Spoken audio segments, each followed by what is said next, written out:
ಮುಖಂಡಗಳು ರಾಹುಲ್ ಗಾಂಧಿಯವರ ಅಧ್ಯಕ್ಷತೆಯಲ್ಲಿ ನಡಿಬೇಕು ಅನ್ನೋ ಒಂದು ತೀರ್ಮಾನವನ್ನು ನಾವು ಮಾಡಿ ಒಂದು ಹೊಸ ಸಂದೇಶವನ್ನು ಕೊಡಬೇಕು ಅಂತ ತೀರ್ಮಾನ ಮಾಡಿದ್ವಿ. 23 ಮೇ 2018ರಂದು ಶ್ರೀಮತಿ ಸೋನಿಯಾ ಗಾಂಧಿಯವರ ಹಾಗೂ ರಾಹುಲ್ ಗಾಂಧಿಯವರ ಸೂಚನೆಯ ಮೇಲೆ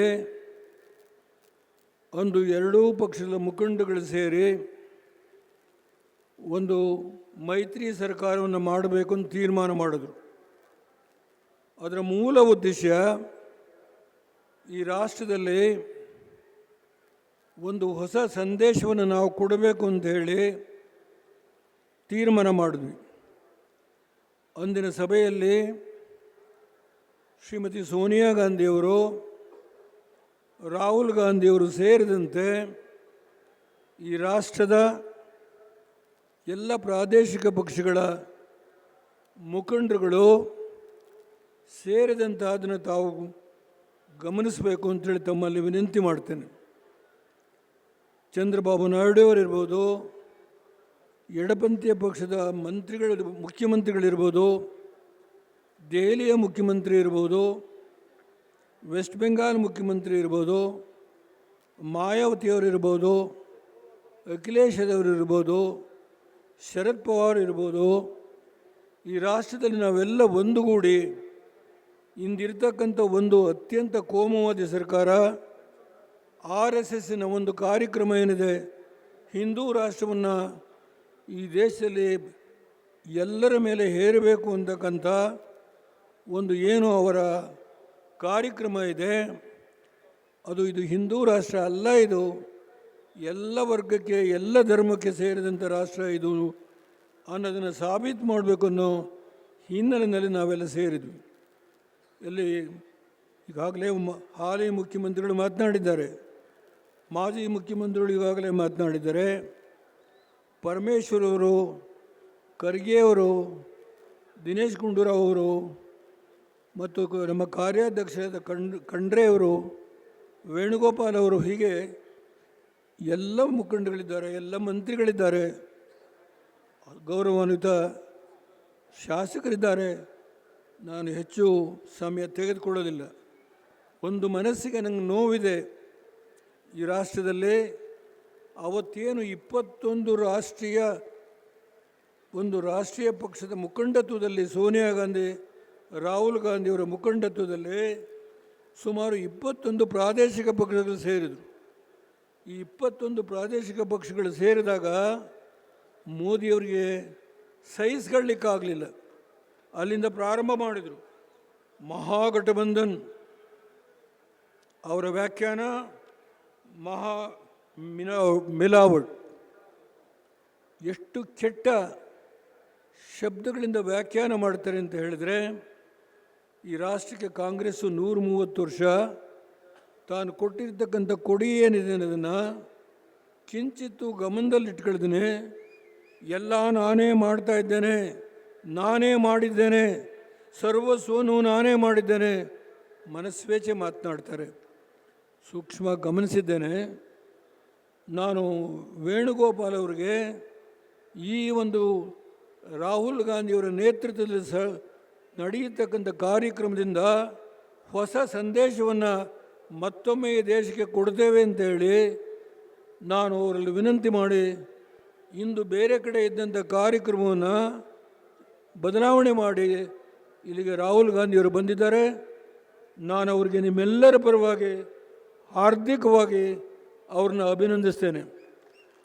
ಇದರ ಉದ್ದೇಶ ಇಷ್ಟೇ, ಒಂದು ಸಭೆ ಬೆಂಗಳೂರಲ್ಲಿ ಜಂಟಿ ಸಭೆ ಆದರೆ ಅವತ್ತೇನು 23 ಮೇ 2018 ಒಂದು ಸಂದೇಶ ಕೊಟ್ವಿ ಇಡೀ ರಾಷ್ಟ್ರಕ್ಕೆ.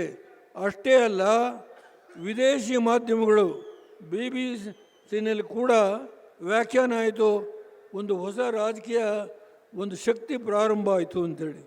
ಈ ಸಭೆಯಿಂದ ಇಡೀ ಹಿಂದೂಸ್ತಾನದಲ್ಲಿ ಒಂದು ಮೈತ್ರಿ ಸರ್ಕಾರ ಯಾವುದೇ ವ್ಯತ್ಯಾಸ ಇಲ್ಲದೆ ಒಟ್ಟುಗೂಡಿ 28 ಕ್ಷೇತ್ರಗಳನ್ನು ನಾವು ಹೋರಾಟ ಮಾಡ್ತೇವೆ, ಜನತೆಯ ಮುಂದೆ ಹೋಗ್ತೇವೆ. ಯಾತಕ್ಕೆ ಮೋದಿ ಸರ್ಕಾರ ಈ ದೇಶದಲ್ಲಿ ಏನೇನು ಮಾಡಿದೆ ಅನ್ನೋದನ್ನು ಹೇಳುವ ಶಕ್ತಿ ನಮಗೆ ಇದೆ. ಯಾವ ದಾಕ್ಷಿಣ್ಯ ಇಲ್ಲ. ಇವತ್ತು ಇಸ್ಲಾಂ ಧರ್ಮ ಇರ್ಬೋದು, ಇವತ್ತು ಕ್ರೈಸ್ತ ಧರ್ಮ ಇರ್ಬೋದು, ಜೈನ್ ಧರ್ಮ ಇರ್ಬೋದು, ಹಿಂದೂ ಧರ್ಮ ಇರ್ಬೋದು, ಇದೆಲ್ಲವನ್ನು ಒಟ್ಟುಗೂಡಿಸಿ ಹೇಗೆ ತೆಗೆದುಕೊಂಡು ಹೋಗುವ ಆಡಳಿತವನ್ನು ಕೊಟ್ಟಂಥ ಅನೇಕ ಜನ ಮುಖಂಡಿದ್ದಾರೆ. ಅಂಬೇಡ್ಕರ್ ಅವರು ಕೊಟ್ಟಿರ್ತಕ್ಕಂಥ ಸಂವಿಧಾನದಲ್ಲಿ ಏನೇನು ಹಕ್ಕು ಇದೆ ಅನ್ನೋದನ್ನು ಪುಣ್ಯಾತ್ಮ ಹೇಳಿ ಹೋಗಿದ್ದಾರೆ. ಆದ್ದರಿಂದ ಯಾವುದೇ ಇವತ್ತು ತಾವು ಅನ್ಯತಾ ಭಾವನೆ ಮಾಡಬಾರ್ದು.